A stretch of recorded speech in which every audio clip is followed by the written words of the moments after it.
I'd like to welcome all of you here tonight. This is a joint venture from all the PTOs and PTA in our Marinette School District, and we've all got together to sponsor it. And we'd like to thank all of you for coming tonight to hear the talk on four gifts that you can give to your children. And just before I introduce Pat, I'd like to recognize and thank a few people who have been responsible for tonight. First is Sandy Corwin, who is responsible for bringing Pat to Marinette High School. He spoke this morning to 3 different assemblies of high school students, and he was extremely well received, and some of the high school students came back tonight to hear him again. And she provided us with the opportunity to have Pat come to be able to reach out to parents as well. And so we really appreciate Sandy's willingness to help us out. And Dr. Shaw, who was responsible for coordinating everything, getting the newsletters out to the parents and to the schools and all of that. And then some of the PTO presidents, like Wendy Miller, who was responsible for all the publicity in the newspapers, TV, in the churches and social organizations. And then finally, Sherry Benson and Cindy Giebler, who are responsible for the refreshments, which will be served right afterwards out here in the Commons and over by the concession stand. So now, with no further delay, I'd like to introduce from Atlanta, Georgia, 2-time Emmy Award winner, Pat Hurley.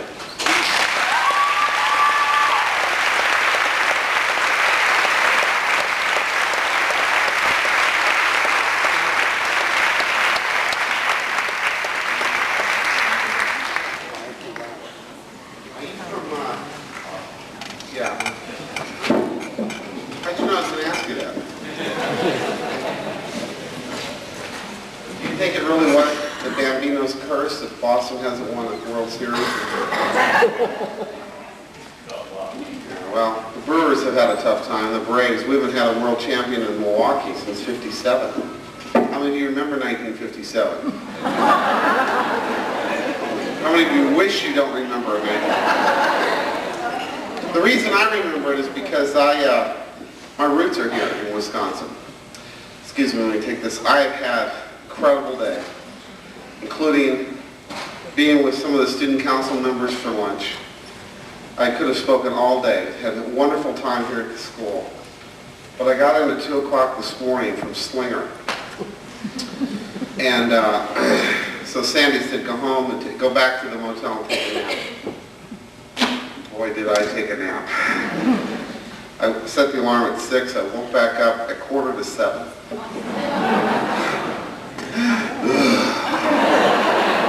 You know that's a nightmare for a speaker to miss your engagement. My room looks like it's been bombed by a garment factory, and so I'm running around trying to be cool, and, excuse me. So it's been, and I'm leaving after this meeting to go to Appleton, because I've got to speak there at 9 o'clock tomorrow morning in Appleton and Menasha at 3 schools, so my little time here has been kind of a whirlwind. Great truck stop down the road. I'll probably get some soup later. Or some coffee. So I walk in tonight thinking everything's calm, everything's fine. I see some students in the corner and they go, hi Pat Hurley. I go, good morning. My name is Pat Hurley, and this has been an eventful trip for me. See my new wedding ring? This is a true story. Don't think I'm making this up. I bought this at Kmart 2 days ago. My wedding ring doesn't fit anymore, and I wanted to wear a wedding ring on the road, so I went into Kmart and bought this sucker. My wife thinks I'm crazy. She's like, what did you lavishly spend on your new wedding ring? I said, 49 bucks. Okay, I'm from this area originally. I grew up in California, but I live in Atlanta, Georgia now with my wife and my daughter. My wife Becky, my daughter Corey, and I'm on a 10-day tour of the Wisconsin area. And this is pretty close to home. My grandparents were from Clintonville. My dad was born and raised in Clintonville, so when we used to go on family vacations, this is where we went. So it's not too far away from here. So I feel like I'm at home, eventually. I'm really glad to be here. I'm not really a psychologist. I had lunch with one. She was great. She was the school psychologist. Hi, Steve. Hi. Get some zooms, get some close-ups. Yeah. Yeah, when I start doing the humor, the face-ups, yeah, it's great. A little TV education here. But I'm not a psychologist. I'm not here to give you solid, ironclad things tonight. I'm really a humorist. I make observations. So I may say some things tonight that you don't agree with. And the beauty of this is you don't have to. I'm just here mainly to throw some stuff up against the wall, and whatever sticks, sticks. So if I say something tonight that can really help a little bit at home, that's wonderful. At Slinger last night we had about 400 people, similar to the crowd here. We had a great time. I stayed after till 10 o'clock just talking to parents. So afterwards I'm yours. You can ask anything you want. We'll just kind of go from there. As an observer, I just love to watch kids and imitate them. A high school guy in the mirror in the morning. No one's around. The pep talk. All right. Right. You.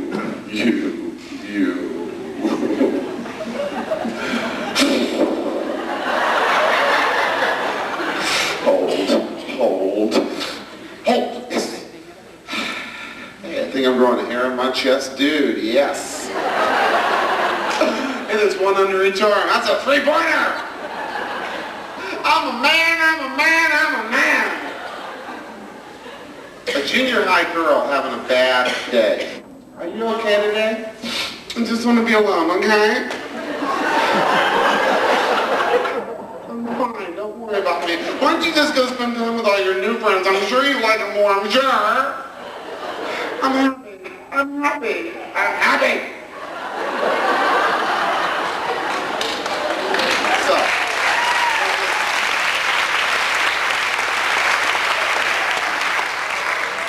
So what we're going to do is we're going to imitate both of you, parents and kids, at times tonight. And we're going to have some fun with it. We're going to talk about everything from cleaning the room to the report card, to funny things moms say, to dumb things dads do. Plus, I'll throw in some family vacation humor. So, 4 things young people want from their parents. 4 things. I'm going to give you 4 gifts that your children will never stop opening. And I guarantee these 4 things. And I'm looking forward to our time together for the next 4 hours. Just to be here sharing. Not. All right. First thing kids want from their parents is respect. They want to be treated as a young adult. They want to believe that what they say and do is important. Now, I know we love our children. I know we even like them most of the time. But do we really respect them? That's difficult. Respect breaks down sometimes, doesn't it? How many of you have ever seen respect break down in your home? And it's not fun at the time. But of course, it's always fun to imitate. For example, let's say one of you young people want to go out with your friends. So you go to your mom or stepmom. Now, you can go to your dad, but he's probably going to say no right away or yes right away. You want to make sure you can have a chance on this one. So you go and you check it out with your mom or stepmom. It goes something like this. A bunch of kids and stuff are going on. I know I have school tomorrow, but I did my homework. I made my bed. I mowed the lawn. I painted the house. I started a revolution. And I was just kind of wondering if, and how many of you young people already have a mom who's going,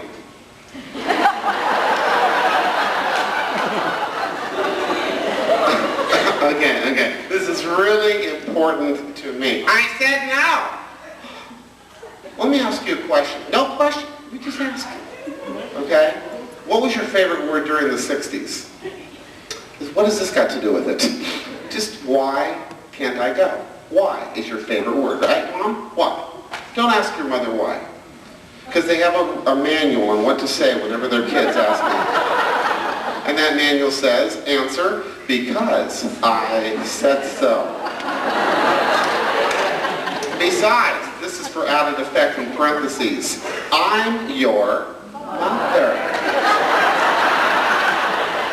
To which you want to reply, I knew I'd seen you somewhere. Mom, everyone's going but me. Well, if everyone jumped off of a cliff, would you jump off of a cliff? Might as well. I like it when she spells words for you. The answer is no. N? Oh. No. Oh, slow down. You're blowing my mind. I love this one. You can't go out tonight. Why not? Tonight's a school night. There's no school tonight.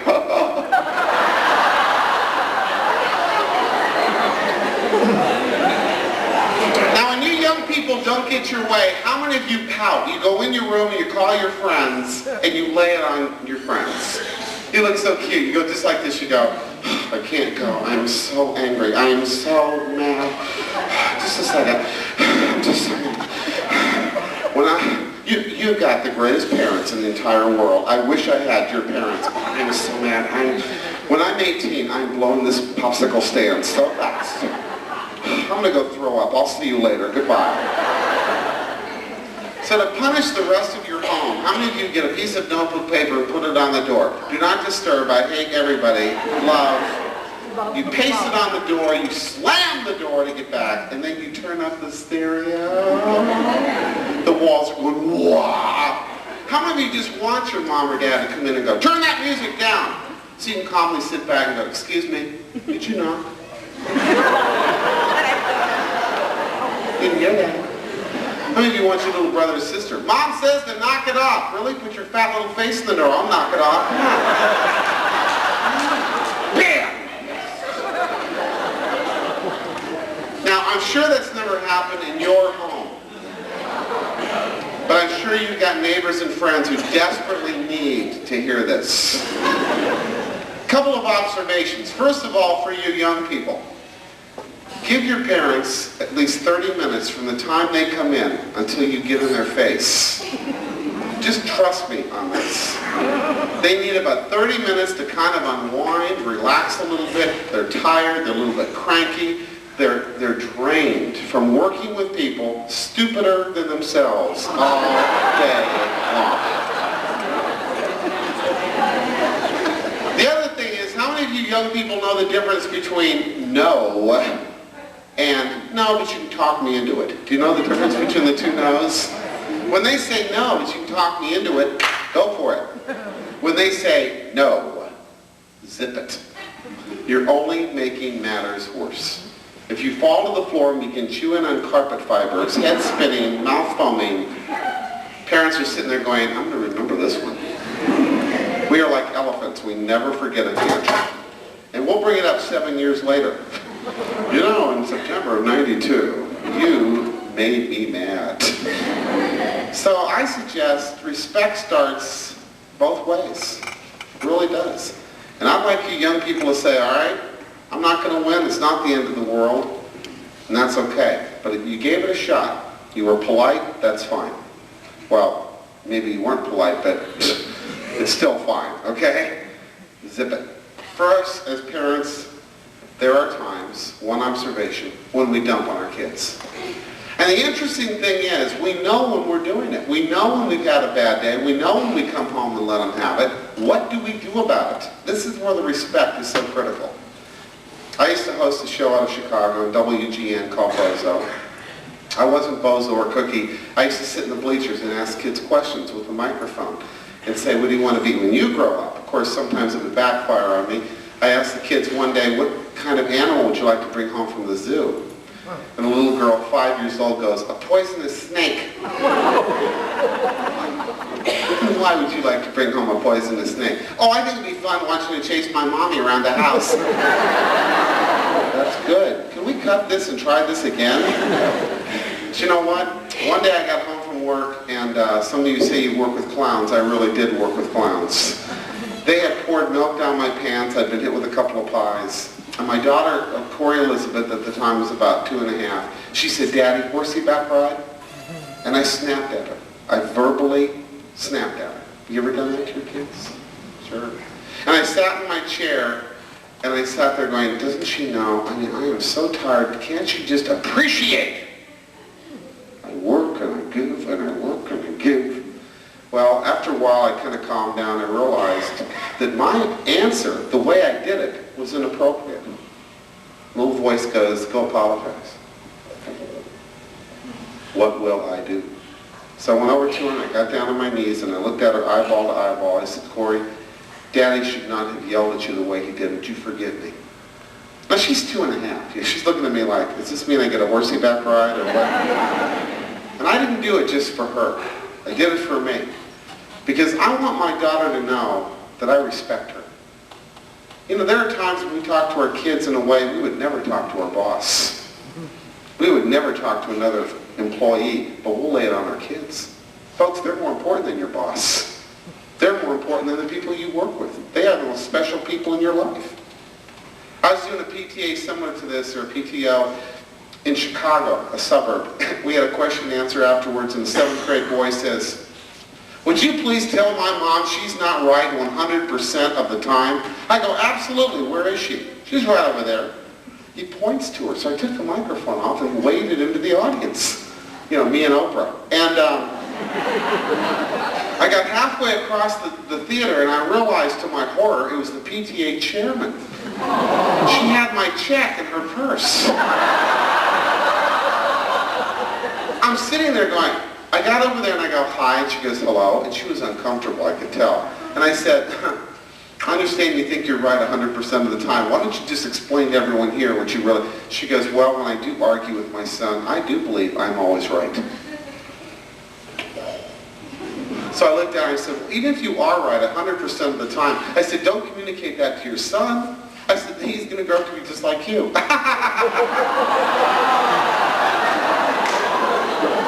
And I laughed, and she laughed. It was kind of funny. I got my check too, but by this much. But you know what? It's true. You know why it's so difficult for us to really give our kids a chance to win an argument? Because we never got to. Many of us had parents that were always right. This is amazing to me. How many of you parents would love for your kids to stand up against immoral peer pressure? Let me see your hands. How many of you would love for them to say, here's a principle of truth and I really want to fight for this, and you want to encourage them? How many of you same parents never want them to disagree with you? You know what? We have a problem. You've done such a good job at working with your kids to have that internal character, and then they come up with a good idea and we don't even let them finish a sentence because we already know what they're going to say. Let them finish the sentence. Make a hero out of letting them finish that sentence because that's important to them, even if you know what they're going to say. If you think this is an easy one, it's not. My daughter nails me on this all the time. She's going to be 8 next week. And she'll say, Dad, I'm trying to tell you something. And all of a sudden it'll hit me. Let her explain her ideas. One day I was taking her and her friend to Chuck E. Cheese, pizza. And I didn't have 2 seatbelts that worked in my old car that I hated to give up. And I said, honey, I can't take you. We don't have an extra seatbelt. Well, they started to get upset, and I said, well, we'll do something else. Her little friend, Brittany,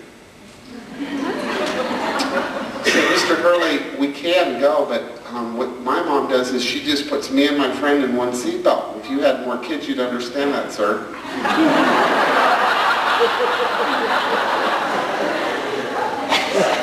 I know that. And if you're going to give me a chance, I was going to put you in a seatbelt. Just let me finish, okay? Now let's go. Get in the seatbelt right now. But you know what? These kids are smart.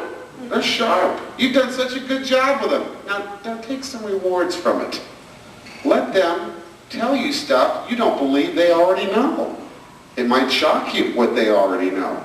Even at the age of 8. It's scary what they pick up. Also give them the first piece of your cake, I call it. How many of you love junk food?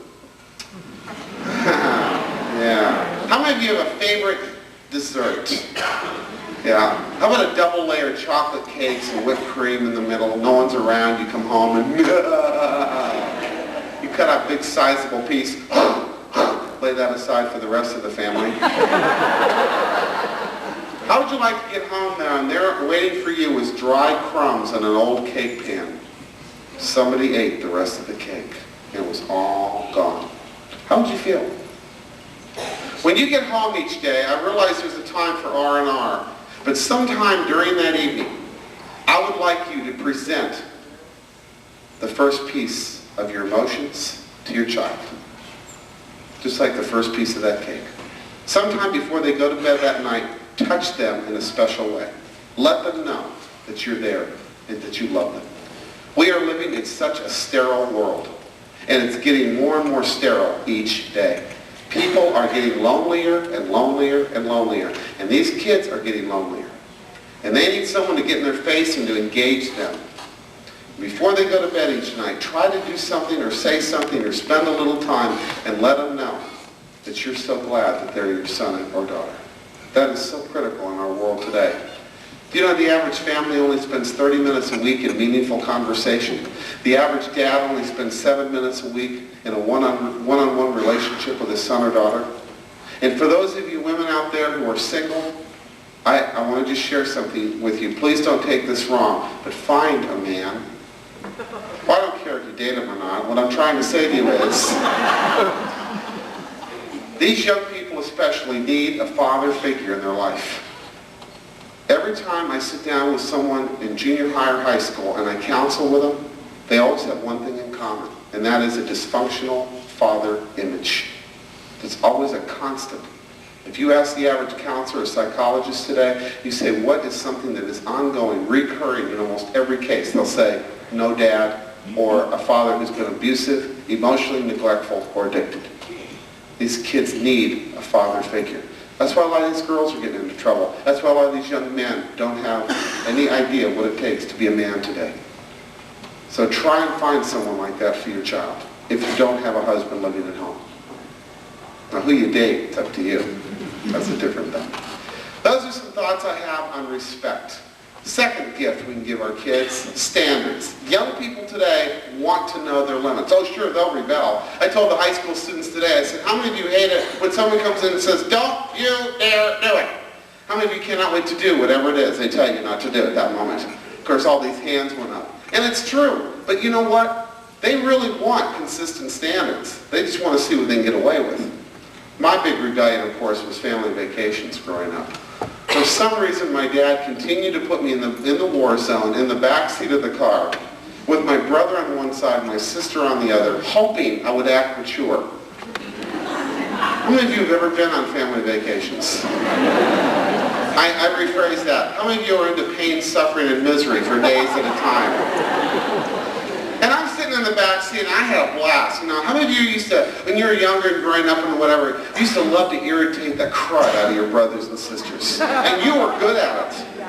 You kind of reach over. Remember the fifth game? Oh, it drove me psychotic. You're like, beep. Quit touching me. Beep. Quit touching me. I'm going to tell Dad. Remember this? Is a little baby going to tell Dad? Did you love taunting them? Oh, the little baby. Dad, he's making fun of me. What's going on back there? I don't know, he's just acting weird. Little baby.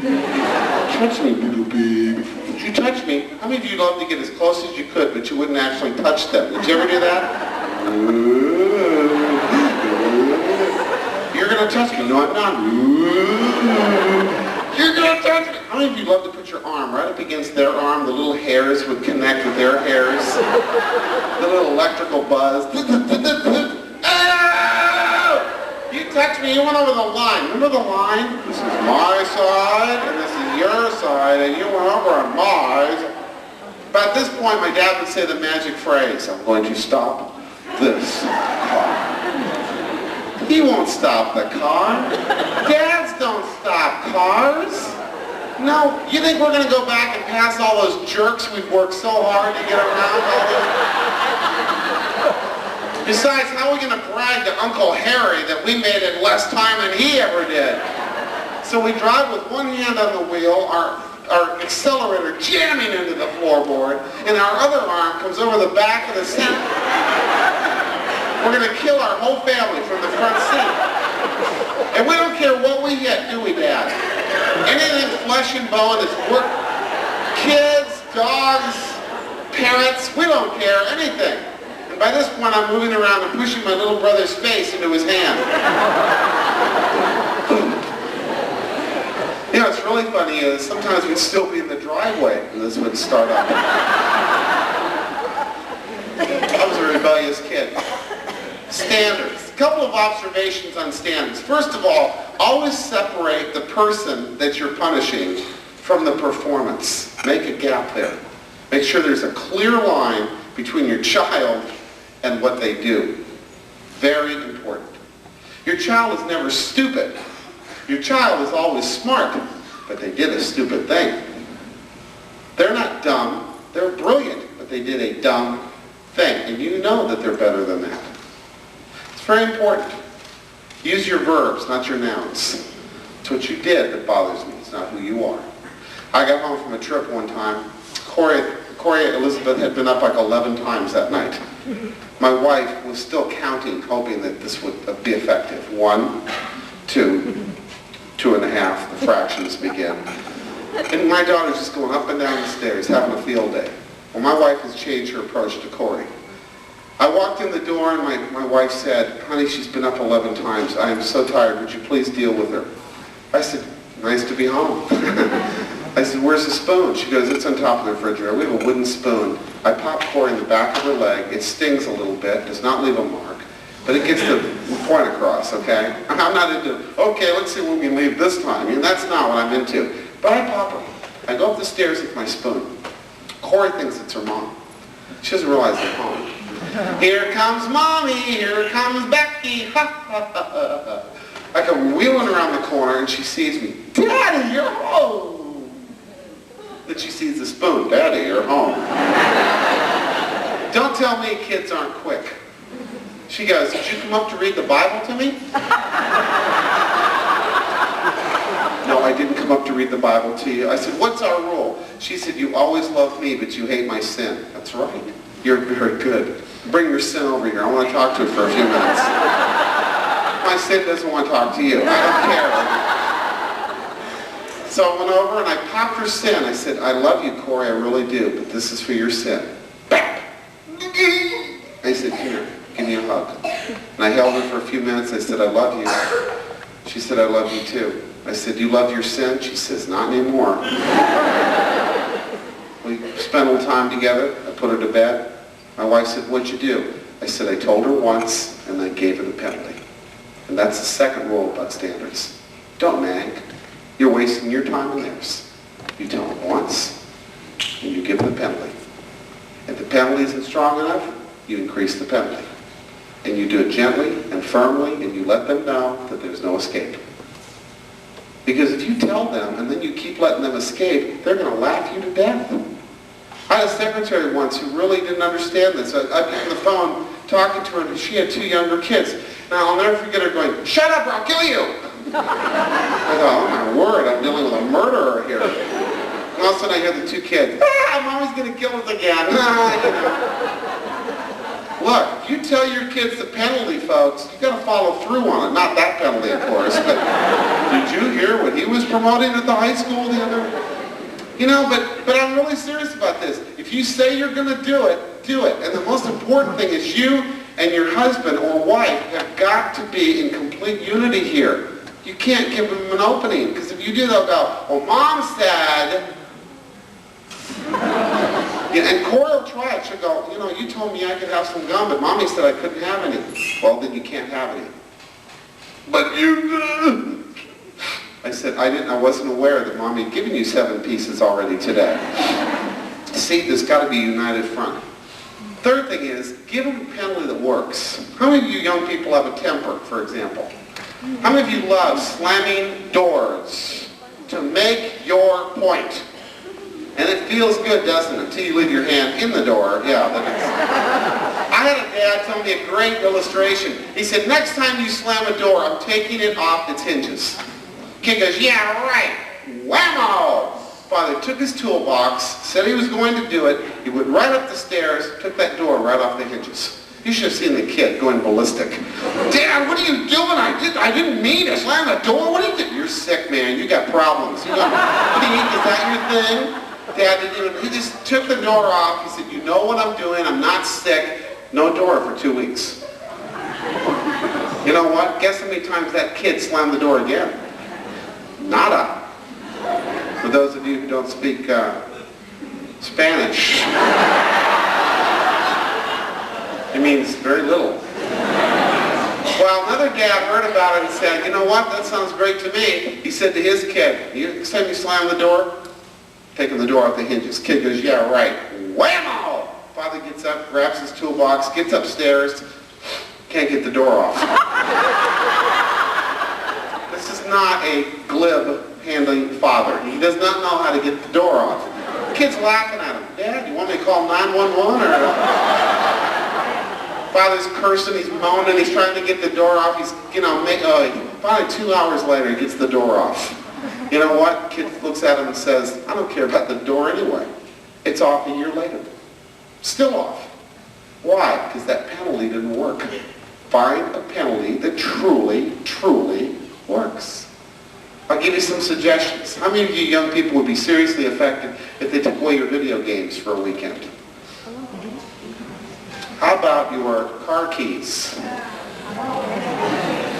You heard that, did you? How about no television rights? How about no telephone privileges? Here's my favorite. Listen to a moan on this one. No music all weekend. Got that one? Yeah, gotcha. You know what? You got to get their attention, folks. And the thing that's interesting is, I talk to my wife a couple times a day when I'm on the road, and the running battle right now is my daughter's room. She doesn't like to clean her room. So we take away privileges, and my daughter digs in, and we just... Now here's what usually works with my daughter, and it worked with her playroom. She's got this massive playroom in the basement that's carpeted. How many of you are tired of going after your kids' rooms? All right, let me give you 2 observations on standards when it comes to the rooms. And first statement I'm going to make, some of you parents, your hair is going to curl up on the back of your neck, but let me finish my sentence. So what if the room is messy? Sandy, you just lost your job, is bringing the speakers for... Let me explain what I mean. Psychologists say that young people today have only one place in their entire world where they can truly go without pressure, and that is their own bedroom. Where they can lay in a pile of clothes and go, you know what? That's their bar at the end of the corner. That's their car that goes off into the countryside. That's their walk that they can take to get away from all the pressure. If the worst thing your child does is not clean their room, we're not talking drug dealer here, we're not talking Skid Row addict, we're not talking serial murderer. Let's major on the majors. So what if the room is messy? Now, am I saying they should never clean their room? Absolutely not. I mean, if it's a toxic waste dump, they're bringing neighbors out. Here's what psychologists say. You set the standard, and once a week they go in and they redo their room. Now, here's where the frustration comes in. Let's say you give them some days when they don't have to clean their room every day. And let's say that helps them. But let's say when you really want them to clean their room, they still don't want to. That's when you go berserk. Here's what you do. You get the magic box. The magic box is an empty cardboard box, and you place it in the center of their room. And you say to them, you've got an hour. Whatever you don't clean up, I'm going to come back in and put this in my magic box. You will not see it for 2 weeks. It might be clothing, it might be toys, it might be your stereo, whatever. It might be your brother or sister, I'm not picking.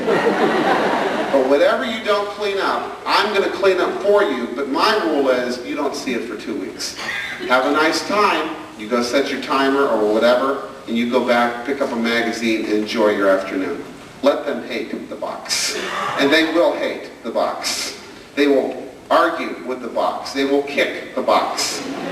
But you know what, after an hour, you go back in just like you said you were going to do, and if they don't have everything picked up to your satisfaction, into the box it goes. They will scream, they will throw tantrums, they'll do everything to talk you out of it. Sorry. The next time you want them to clean it up, they'll make sure what they really want is picked up. Now, some of you are probably saying, wait a minute here. What if they don't pick it up? What if they really don't pick it up? Father told me the other day in Dallas, he said, I went in, 5 minutes after I told my son to do it, my son said, I'm done.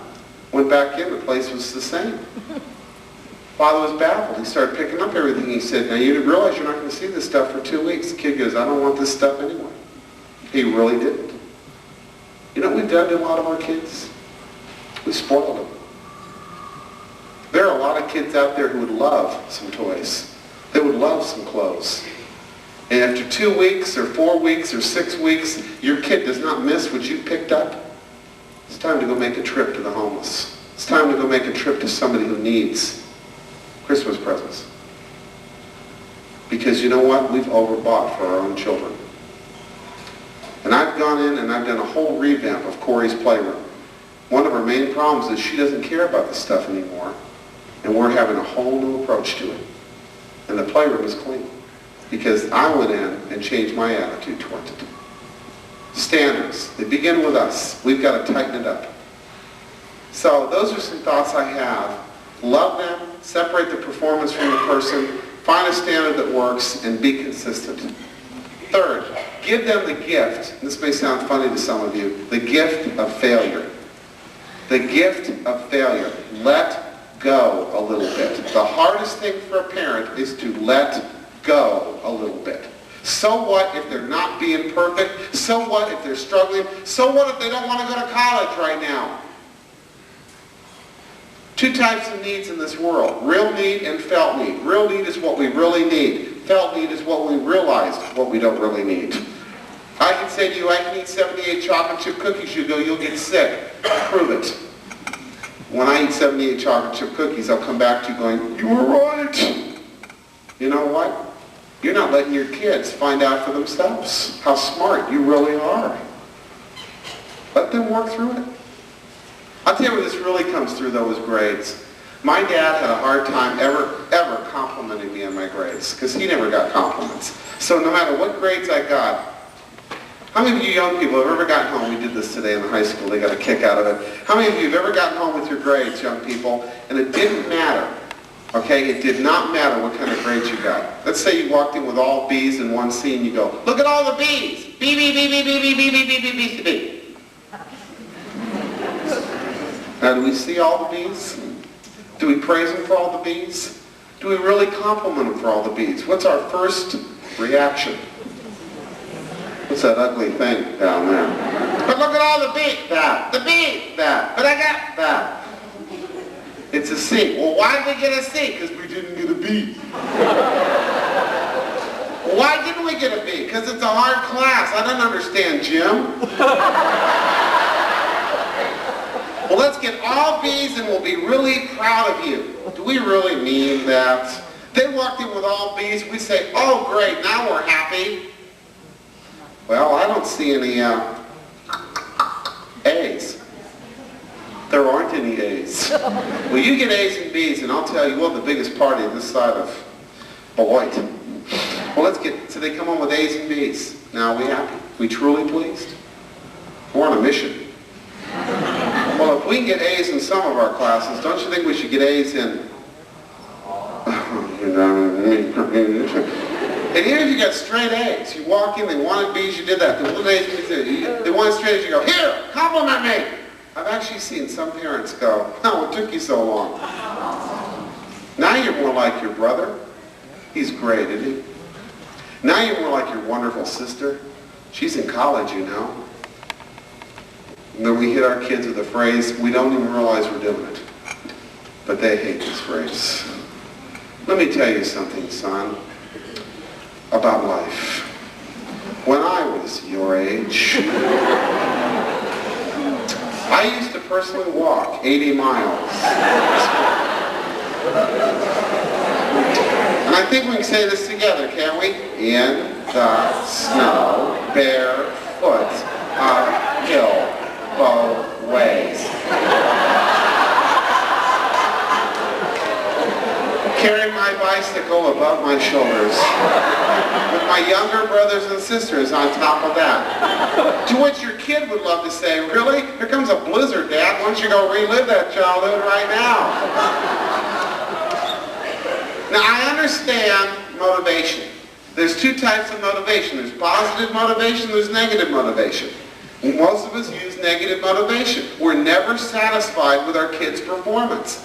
But you know what positive motivation says? Look at all these B's. Wow. Sure, you got a C. Don't worry about it. We'll work on it next semester. Let's go celebrate all the B's. We're so proud of you. Wow. Total difference. But how many of us had parents that said that to us? We are never satisfied with our own performance. God forbid we let our kids be satisfied. But they need it. I was in Chicago, 18-year-old senior. Girl came up to me after the assembly. She goes, I need a hug. I gave her a hug. She's shaking. I said, you okay? She said, thank you for helping me realize I'm not a failure with my grades. I go, pretty bad? She goes, I go, it's okay, it's okay. I said, do you want to tell me about it? How bad was it? She goes, I got a 4.2.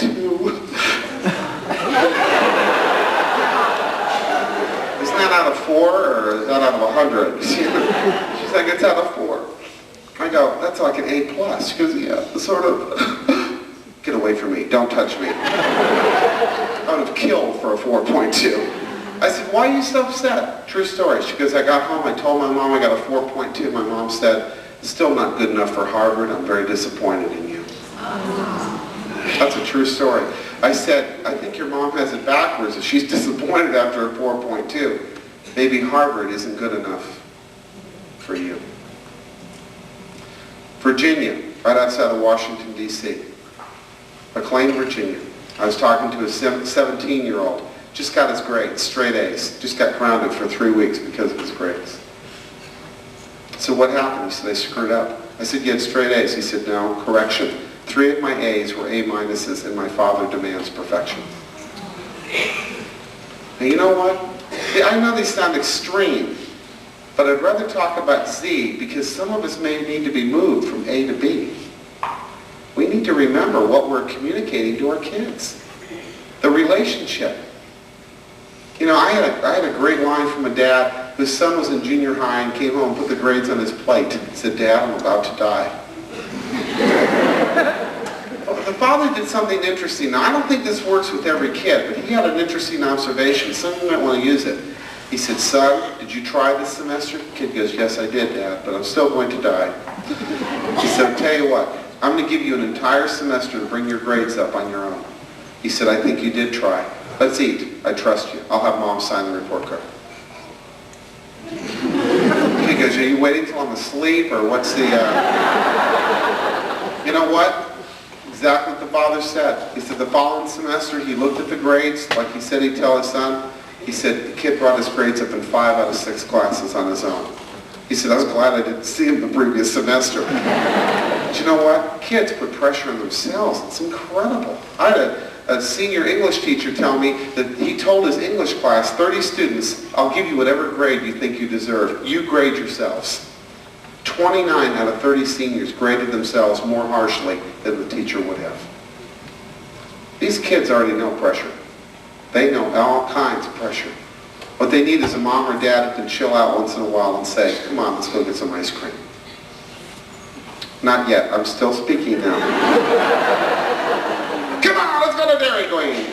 The Dairy Queen in Slinger is interesting. It's right next to a dentist's office. I thought that was significant. Why don't they just put it next to Weight Watchers? You know what's funny about certain foods? You ever notice how they're appropriately named? Pound cake. Yeah. Rolls. And my personal favorite, buns. It's good to see you laugh. You know what? I think we as parents need to laugh more. Why are we so concerned about our kids being perfect? We do some of the weirdest, dumbest things.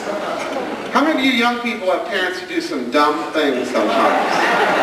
How many of you have a dad who does some of the strangest rituals you've ever watched? How many of you have a dad, for example, who can sleep in any position at any moment? He comes home and looks like a walrus died in the chair. Until you dare change the channel on the television. Hey! Whoa, whoa, whoa, whoa, what's going on there? I was watching those gladiators. Dad, that was 2 weeks ago. All right. Oh, good night. How many of you have a dad who tells dumb jokes to your friends and they aren't funny? But he thinks they're funny. And he walks away going, your friends are going, I don't get it. These sessions do him so much good, trust me. How many of you have a dad who embarrasses you by how he dresses around the house? And you bring friends over and he's going, sorry about the old boxers, they're plaid, aren't they? And then he tries to be really cool with someone you're trying to impress. Isn't that embarrassing? You girls will bring over a boy you're really interested in, or, you know, guys, you've got your girlfriend there, and your dad walks up and tries to be really cool, like he's in high school again, you know, he's like, hey, pull my finger.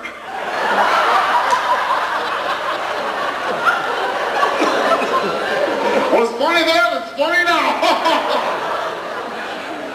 The funniest thing dads do, though, is how many of you have dads who, no matter how lost they are, will not stop and ask for directions? You're on your way to go see a Packer game, and you cruise by the Golden Gate Bridge in San Francisco. Dad, I think we missed Lambeau. No, it's a shortcut. And moms do some strange things. How many of you have a mother who's got a voice that can cut through walls at a time? It's time to get up and go to school! How many of you have a mom? I love this one. Whatever mood she's in, she thinks the entire universe is in her particular mood. Talk about projection. You're sitting there watching television, she comes in and announces your condition for you. Thank you very much. She'll walk in and go, you go put a sweater on right now.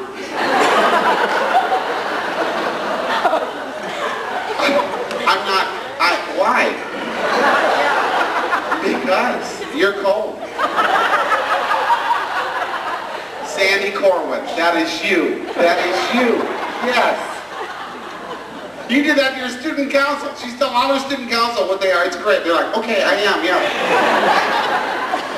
How many of you moms have ever stopped the family car and gone, okay, that's it, back seat. You, and you. I'll have to go to the bathroom at this moment. And you should see your kids. Okay, here we go.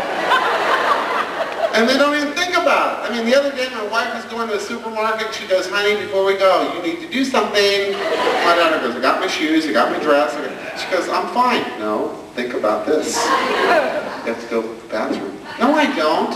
I'm laughing. I know it's coming. I know it's going to happen. She goes, think real hard.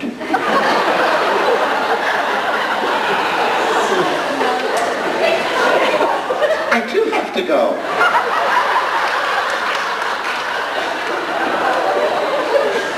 Of course, sometimes you moms get carried away and you ask the dumbest questions. If we had you on video, you'd go, why did I ask that question? You've got a college degree, you walk up to your kid and you go, do you want your face slapped? Now what kid is going to go, yeah. I'm just sitting there thinking, I hope my mom asked me. Have you ever said this to your daughter? Are you going outside dressed like that? No, we're changing clothes in the driveways. I love this one. They sneak home, they're trying to get in bed late at night. How many of your moms don't sleep until all your little, chickies are in bed? You know, the mama hen sitting there. And I hear this voice from the back bedroom. Is that you?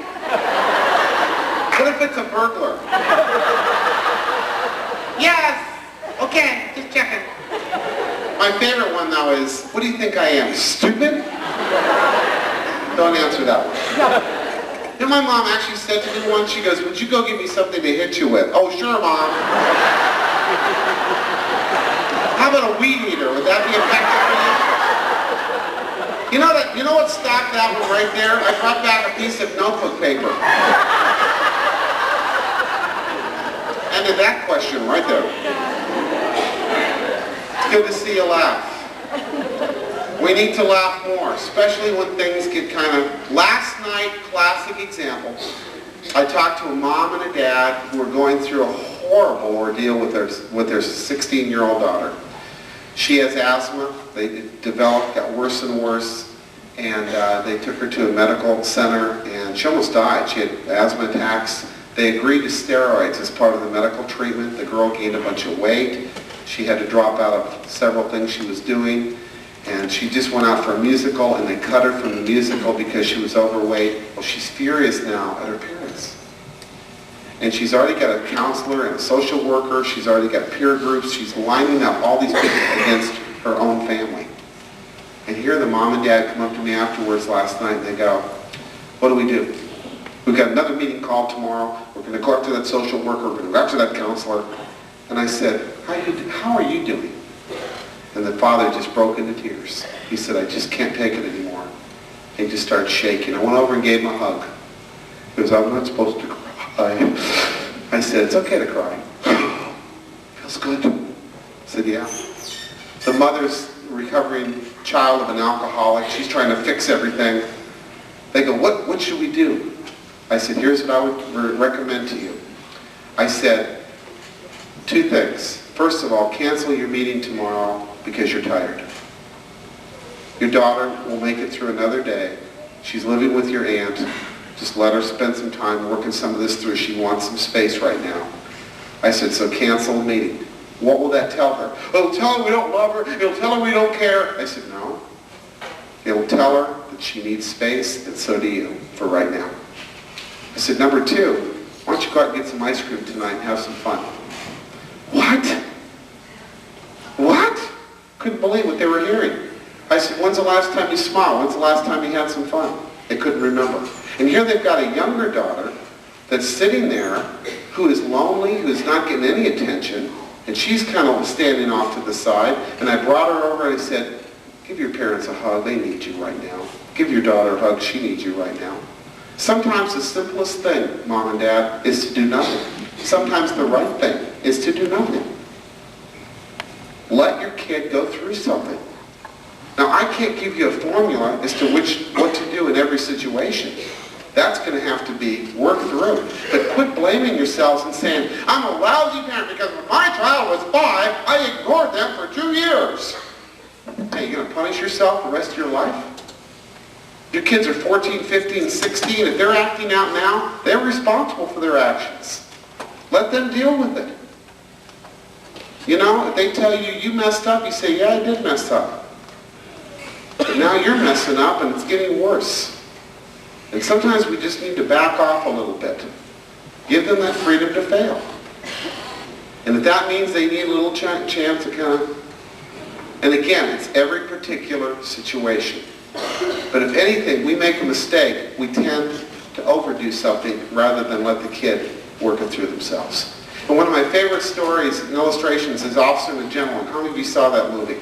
Remember the wall, the obstacle course? And she kept going, I can't go over the obstacle course. You know what we want to do as parents? Grab that kid and throw them over the obstacle course wall. You know what the best thing we can do is? Say, you can get over that wall. I really think you can do it. Now you're there in case they fall, but let them give the wall a shot. They're not going to fall apart. Finally, give your child the gift of demonstration. Don't just tell them what to do. Demonstrate it for them. My favorite commercial is the one where the father catches his son on cocaine, and he says, where'd you get this stuff? He's furious. And the kid looks up at him and says, Dad, I got it from watching you. Oh, freeze frame. I'd love to see what the dad says in the next sentence. They never show that to us, but you get the message. I want you to be a hero to your child. I want them to look up to you. And it's very difficult being a hero to our child. I was watching the story of Sarah T., the story of a teenage alcoholic. At the time, Corey Elizabeth was 5.5 years old. So we get into this big discussion about alcohol. I've never had to discuss this before with anyone until my daughter came along. She goes, Daddy, are you an alcoholic? I go, no, I'm not. She goes, do you drink alcohol? Well, I enjoy alcohol sometimes, yes. She goes, is your mom an alcoholic? Now she's hitting close to home. Well, my mom drinks too much sometimes. Yes. Can alcohol kill you? Jeez. Yes, alcohol technically can kill you. Daddy, do we have alcohol in the house? Does this kid ever shut up? I go, I'm sure we don't. Can I go look? I'm sure you can't. She went and looked. She came back and she goes, we're okay, Dad. You know what? She just seen this powerful movie of what alcohol does to teenagers, and she wants my rules on it. A couple days later, my wife takes my daughter to the supermarket. She picks out a couple of things of wine coolers. We have people from out of town coming in, they love wine coolers. My daughter goes, "What are you doing?" My wife goes, "Well, I'm getting some wine coolers." She said, "Why are you calling them wine coolers? It's alcohol." My wife goes, "It's very good, Corey. They are alcohol. Thank you. And you, Mommy, are a murderer." Oh, it got better. She starts screaming in the Kroger supermarket, "Murderer! Murderer!" The store manager comes over, "Can I help you?" Oh, my wife is dying. She's looking for something to hide under. We get home, she gets home and she comes up to me and she goes, "Can I talk to you privately for a few minutes?" You know what? We had to actually come up with a policy about alcohol in our home. Because my daughter said, "I want to know if you're going to drink, and I want to know what the rules are." And I was up at Mammoth Lakes about a year ago this week, up at a resort area, speaking to parents. And we had a question and answer time, and a high school girl stood up and stated a question I've never heard quite put this way before. She looked at all the parents sitting there and she said, "I would like, and I don't mean this disrespectfully, but I would like one secure reason why you drink. I know you like to drink, I know it's an escape, I know it's this or that, but what is a real reason for you to drink alcohol?" She said, "I just want to hear one. You know, one, how does it benefit you?" And all the parents are like, "Benefit us? Benefit? Benefit?" And nobody answered her question. And she said, "You tell us kids don't drink." But she said, "You drink." And then you say, "But you're too young to drink." But you know what? Many of you drink too much. And it's not about our age. What are you doing to yourselves? And what are you doing to us? And I thought, oh boy, I'm not touching this. We moved on to the next person.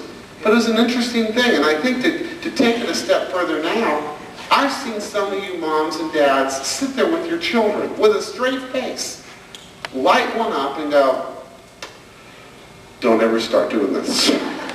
This is not good." You know, I wish I'd never begun myself. It's too late for me, but it's not too late for you. It's a horrible habit. Don't start it. You know, my suggestion is you can stop. Tell your kids the truth. Say, "I won't stop. I have to have it because I want to have it." But don't tell them not to do it because it's not good for them. Because what you're telling them is that you can survive with this. Be consistent. You get mad at your son or daughter, mainly your son, because he pulls out some of your magazines, Dad? Where did you get this? Is trash for you. It's trash for you too. We say to our kids, if you ever lie to me, that's it. Telling the truth is the most important thing you could ever do. Telephone rings. Yeah, who is it? I'm not home, I don't want to do that. Your kid's going, you know what we do to our kids? We send them so many mixed messages. And it really, they pick it up. They know, they nail us. I was playing Disney Trivial Pursuit the other night with my daughter. She disappears in the middle of the game. She takes off upstairs for like 30 minutes. I'm sitting here looking at these little Disney people. Finally, she comes back down. I go, "Excuse me? We were playing a game." She said, "I know, I had to put my babies to bed and I had some stuff I had to do." I was offended. I said, "You don't just leave." And then it hit me. I go, "I do that to you, don't I?" In the middle of the game, in the middle of the evening, I'll just get up and putter down to my office, which is in the basement, and I'll leave my wife and my daughter for 30 minutes or so. How many of you dads would just get up and leave and go putter in the garage? Never say a word. You're just gone. I said, "You did to me what I did to you." And she looked at me and she goes, "Yeah, how does it feel?" I said, "I don't like it." She said, "I don't like it either, Daddy." You know what the problem with our children are? They're too much like us. Cats in the Cradle. You know the song? I want you to be a hero to your kids. I'm tired of these sports athletes being heroes. They don't follow through. They don't think they should be role models, most of them. I'm tired of the musicians being heroes. I'm tired of these celebrities being heroes and the actors and actresses. I I want mom and dad to be a hero. You know how you start by being a hero? You start by changing your own life. You start by making some tough decisions for yourself. And you say, you know what? I'm not going to compromise anymore. For me. You can't say to your kids, be this way and shoot for the stars and then stay at your level. Kids are not stupid. They want to look up to you. You know what the tragedy of tonight is? The parents who need to hear this the most are not here. The fact that you're here tells me you're making an effort already. I'm not telling you something new. I'm affirming what you're already doing. That's why we're taping this tonight. So that we can show it to parents when they come in and have problems with their kids. Because I want you to be a hero. You know the toughest question you could ever ask your child? What's something I need to do to be a better parent for you? And then listen to their answer. Boy, you're not going to like it. But you know what? You'll learn from it. Because if kids are honest, they know us better than anyone. We can't fool them. I want them to look up to you, Mom and Dad. I want you to soar higher than Michael Jordan. Because I'm just tired of everybody else letting them down.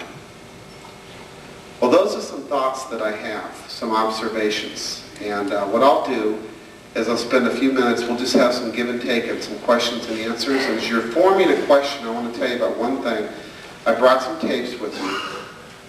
I'm offering it as special tonight. If you buy a set of tapes for yourselves, it's called For Parents Only. I gave you the highlights of the 4 gifts. There are over 200 minutes worth of material on audio cassette. If you buy one series, I'll give you a series for free for your kids. It's called Pat Answers. And it's 8 messages, 20 minutes long for young people on everything from drugs to peer pressure. I use humor to get across the same things you would say to them. And they're ideal for really 3rd, 4th, 5th, 6th graders up to high school. High school students will listen to them because they heard me today, but they're generally geared to junior high down to 5th grade. So if you're interested in that, buy in a series and I'll give you a second series for free. If you'd rather have a t-shirt for your child, I've got 3 different t-shirts. This one says, this one's for younger kids, but it starts studying a standard form. The big lie, it's great to be high. It's kind of a cute one for younger. High school kind of look at it like. This one says, I'm a follower. Not! And this one is what they want to say sometimes to you, or you want to say to them. Get a life. If you want to buy just a t-shirt on the other end, you can buy a t-shirt for $15. I'll throw in a comedy album for free, and you can have that package. But if you'd rather just buy a 4-pack of tapes for $20, then you get a free 4-pack or a free t-shirt with the purchase. We do take checks, and Sandy will be outside at a table while we're having a little coffee. And the way we're going to work it is you pay tonight and we'll ship the box of materials to the school. Okay? It'll take a couple weeks. We just have samples tonight. So we'll give you a white order form to fill out, and then you put your name on it and pay tonight, and we'll go ahead and send it out to you. And these are the tapes right here. These are the 4-pack for parents and the 4-pack for kids. Okay? So I wanted to let you know about that. All right. Who wants to ask a question? Pretty good, huh? All right, who wants to ask anything? It doesn't matter if you're a kid or a parent or whatever. And thank you, son. Appreciate you. Good boy. Thank you. That's very sweet. Who would like to ask a question about anything I may have touched on, or something you'd like me to touch on? Something you'd like me to clarify? If you agreed with something, you'd like to make a comment. If you disagreed, you'd rather just sit there quietly? Yes, sir. I was wondering, based on what you were saying, if you think it's wrong for parents to drink, and whether you yourself quit drinking.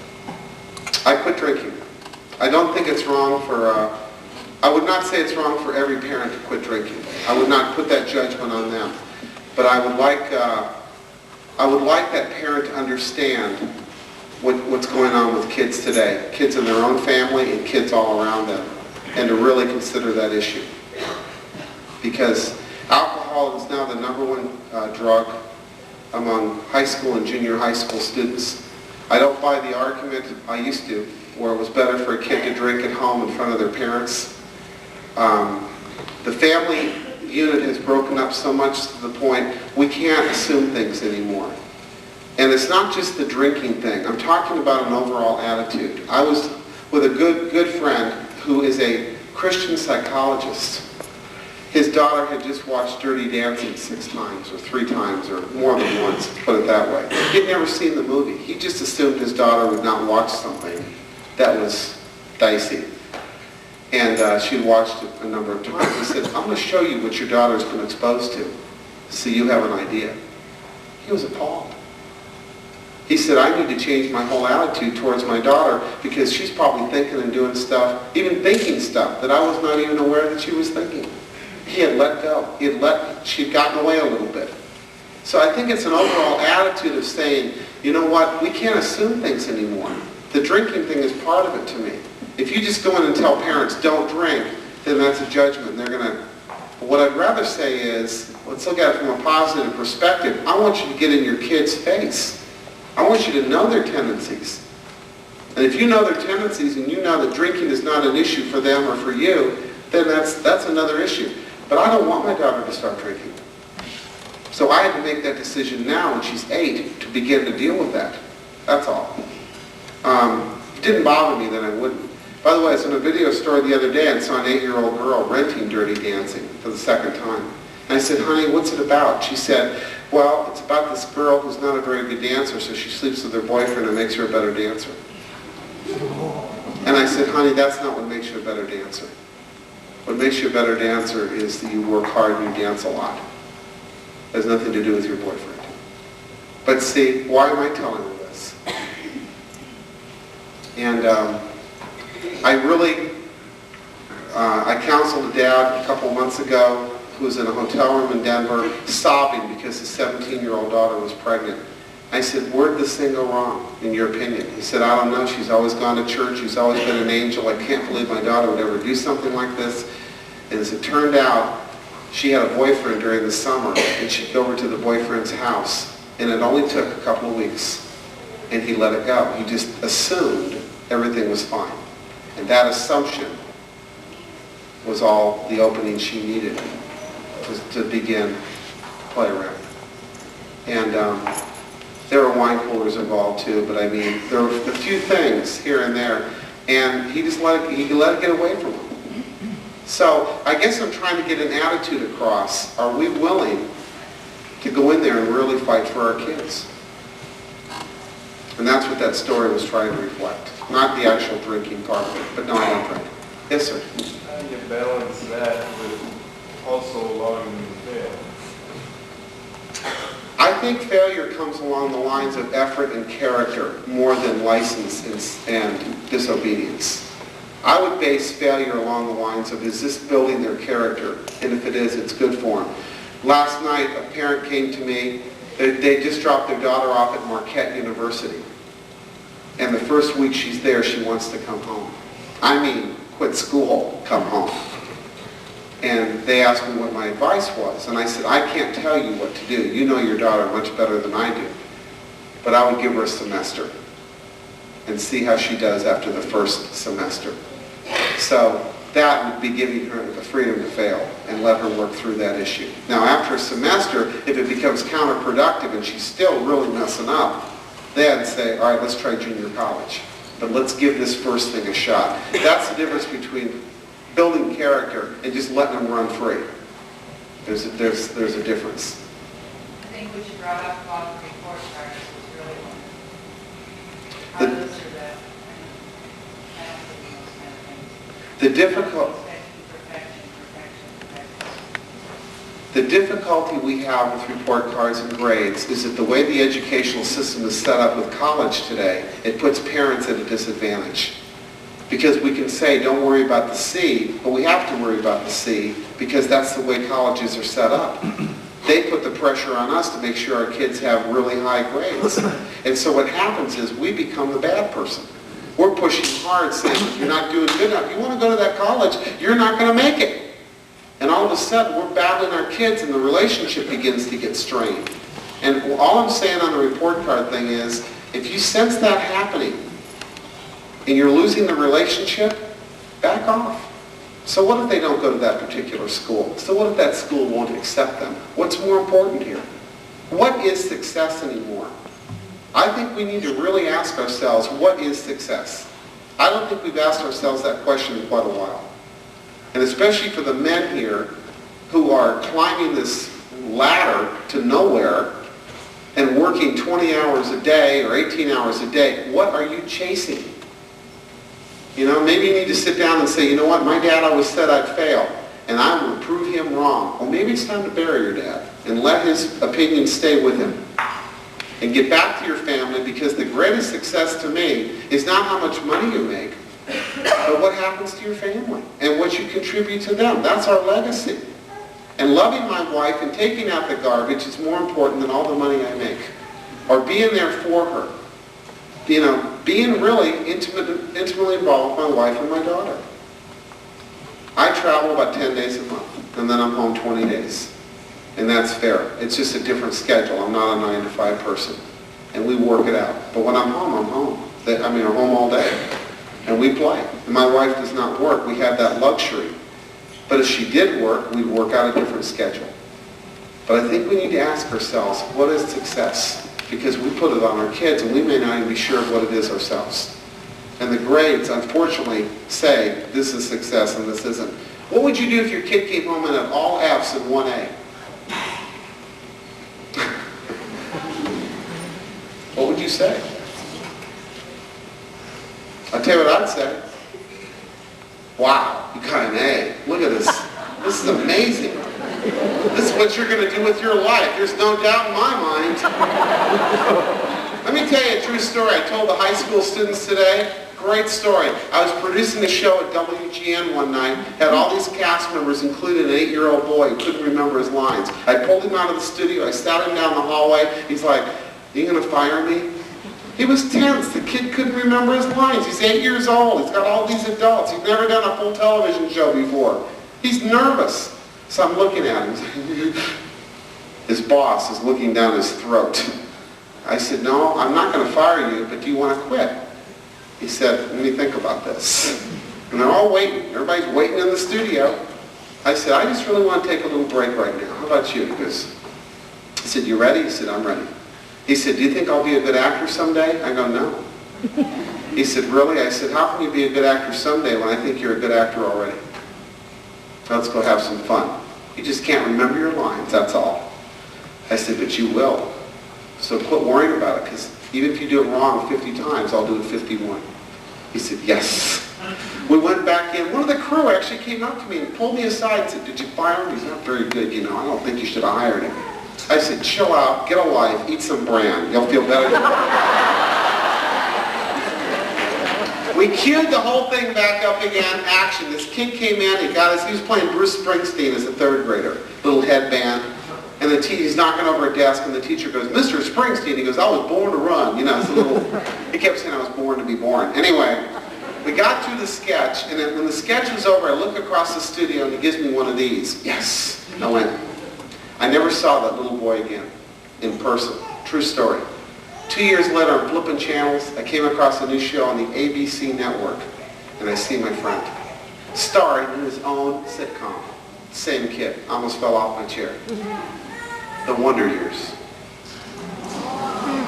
Fred Savage. I still have the original audition tapes when he's 8 years old. And I asked him in the audition tapes, "What's the hardest thing about TV?" And he goes, "Remember my lines." I saw him on Arsenio Hall the other night.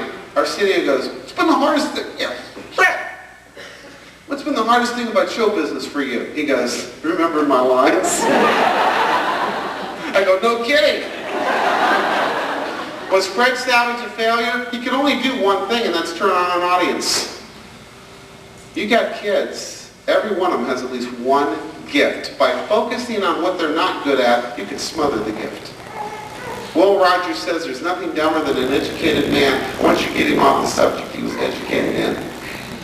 I know you're going to find this hard to believe, but I was the class clown. Are you shocked or what? And I went back and did my old high school. 2,000 students. I've got them rocking and rolling. They're laughing their guts out. Girls are looking for the bathroom. And I stopped in the middle of the assembly, and my old government teacher's still there. He used to put my desk outside the room my senior year because I was disruptive in class. And he goes, I go, Mr. J, you're here still. I go, do you believe I'm getting paid for doing what I did for free in your class all the time?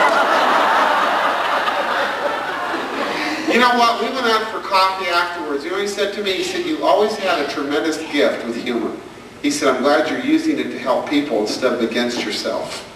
That's the key. And you know what? I want your kids to use that one gift they have for the world instead of focusing on the things they're doing that's bringing them pain and agony. Let's focus on what they're doing right. That's going to release them. That's going to build their confidence and their self-esteem. They get all F's and 1A. You be ready with that A.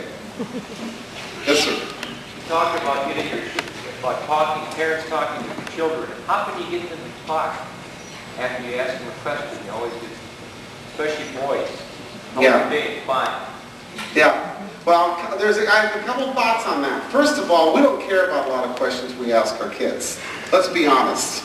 We just do it because we're bored at that moment. We just kind of want to know. But we really don't want this long answer anyway. The kid really said, Dad, I'm struggling with these 6 things in my life. Well, did you look at the time?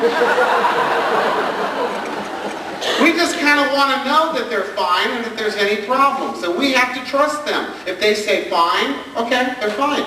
Now, the second observation I have is we ask questions oftentimes that don't require a difficult answer. I mean, if you say, how you doing? That's all they have to say is fine. We may need to rephrase our questions so they don't get away with it so easily. Like, be more specific. Like if you know they're struggling with a certain kid in school, or a certain teacher, or a certain class, you gear your question more specifically and say, have you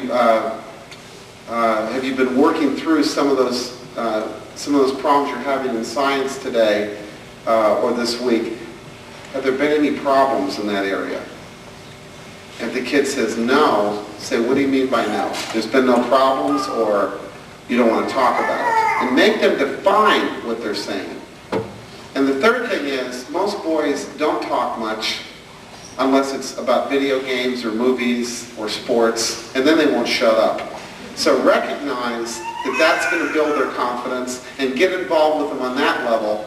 And fourth observation, be a little more transparent yourself. Talk about how work is rough for you once in a while. Let them see you open up. It'll help them realize. And the question is, how often do you open up to them about stuff you struggle with? Or do you always stay fine to them? It's a common thing for dads to do. We want to protect them from our problems, but we want to hear about theirs. So those are some observations on that. Did I answer your question? Yes. A couple more. Anybody else want to ask anything? This is great. You like that, don't you? You left-handed, son? You lefty? Yes, sir. Your views on spanking. My views on spanking. We have spanked Corey. I don't like to spank her now. She's 8 years old. Most cases, 90% of the time, I don't have to spank her now.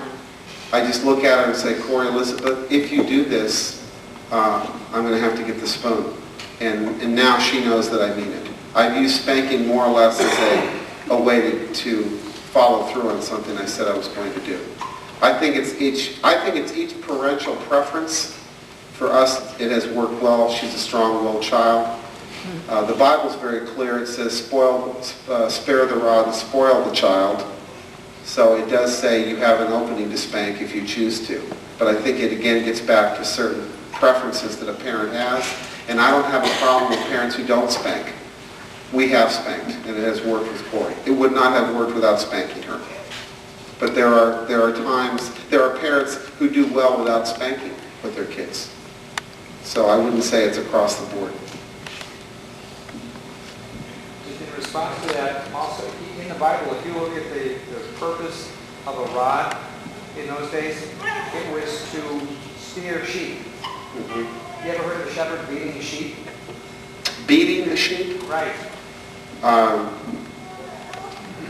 That's not a question, that's a statement. Right. Finish your statement. Yeah. Saying they don't beat sheep. Right. Right. Well, when we spanked Corey, we didn't beat her. Like I said, it was a pop.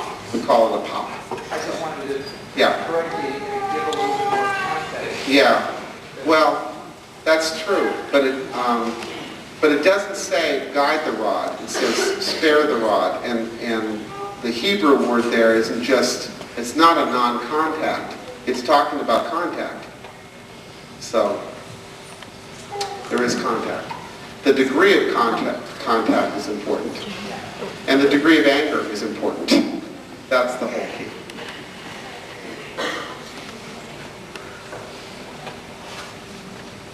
Any other questions anybody wants to ask?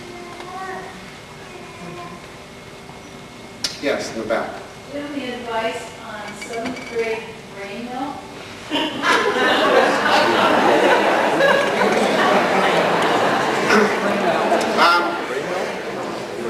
Basically you're in a survival mode. Hang on, baby. You've already answered your own question. It's a period of time which will have to pass. And we all have phases our kids are going to go through, from the terrible twos all the way through when they get married, so to speak. So enjoy your brain mode.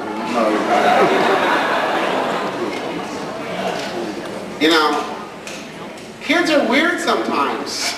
We're weird sometimes. I keep coming back to the fact that we need to treat our kids as people. We forget that they are people. And their emotions are just as important as any adults.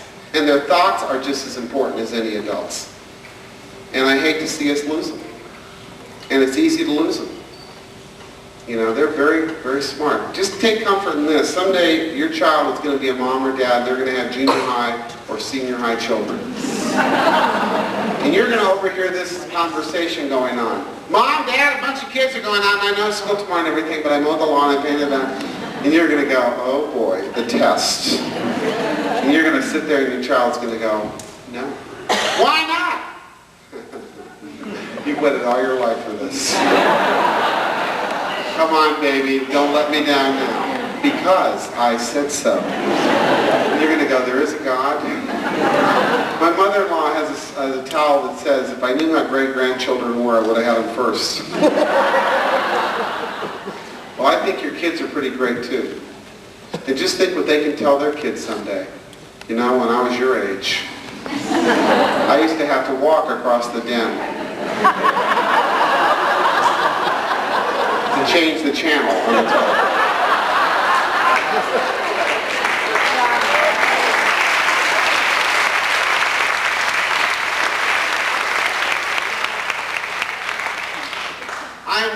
I'm not a perfect parent. I realize there's never been a manual out for any of us. And I've made as many or more mistakes than any of you have. But you know what? You got to get on with your life. The guilt and the shame and the failures and the things you wish you had done in the past, you have to let those go eventually. You have to work through those because you can't keep punishing yourself. And that's the biggest thing parents do. We whip ourselves constantly. We try to be perfect. There's no one here that's perfect. Your kids are not perfect. So try to be a little more forgiving, a little more patient, especially with yourselves. But try to keep the dialogue open so that your kids can always come back to you. And I stopped at a truck stop on the way here at 1 o'clock in the morning. I was eating some beef soup and helping the waitress. And her daughter has just run away with a drug dealer. And she said it really hurts. And she sat there and cried in a truck stop. And she said, my only hope is that my daughter someday will come back to me. And I said, when your daughter has a baby, she probably will come back to you. But in the meantime, you keep open that dialogue and let your daughter know whenever you have a chance that you still love her. And she will be back. It's just a question of how wounded she's going to be when she does come back. But you can't control that, Mom and Dad. They are going to be wounded in life, and it's going to hurt. But that's not your control. They're going to make mistakes. whether you like it or not. And it's not because you were lousy parents. It's because they're as stubborn as you and I were at that age. And they're going to try things they shouldn't try. All you can do is get in their face and spend time with them. But at a certain point, you're going to have to let them go. Not when they're 12. But eventually, you're going to have to let them go. And each kid is different. But they'll be back. Most cases, they'll be back. So if you're interested, I also have a sign-up sheet. I just wrote my first novel for junior high girls down to 5th grade. It's a Christian novel for little girls. We wrote it for Corey. It's called The Kelsey Burke Chronicles, and it's about setting standards in junior high and 5th, 6th, and 7th grade. And it's a novel. I just finished it. I haven't even sold it to a publisher yet. There's a sign-up sheet out there if you'd like to sign up at my table for your daughter. I'll send you a couple sample chapters and see if your daughter likes it. If so, we can work out something to send her the book. And I'll be up here if any of you want to talk, if you want to take advantage of the get one, buy one free or whatever. Sandy Cord will be out there. Thank you for letting me be part of your families tonight and part of your lives. I appreciate you. Thank you very much.